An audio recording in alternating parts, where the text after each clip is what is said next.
Part one of the lab is to see if differing amounts of static charge affect the distance it causes something to move on this side.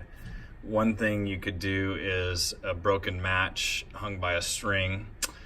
And another thing you could do if you were at home and not in class to do it might be just to cut a very thin piece of Kleenex like this and just hold it. It doesn't, or you could support it by something also and see how the distance is affected.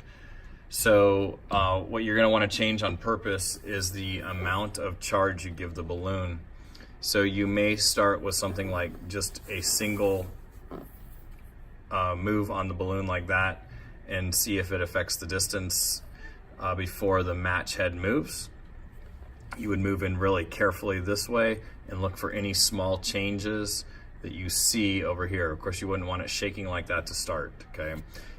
Careful measurement in this lab would be critical. I find that having this direction and moving the balloon in this way is very helpful as opposed to this, because it won't be as sensitive that way.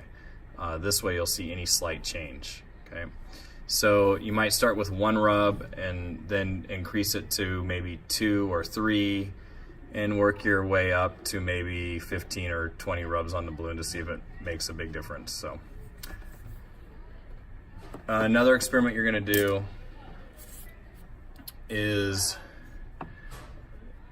measuring the amount of potential energy you give a rubber band by changing the distance that you stretch it and then measuring the distance that it flies.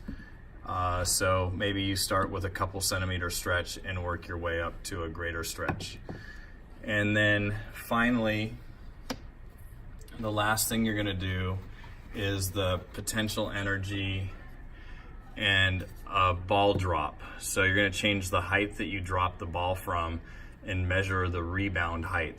The tricky part of this lab is getting a consistent way of measuring the rebound height. So let's say I start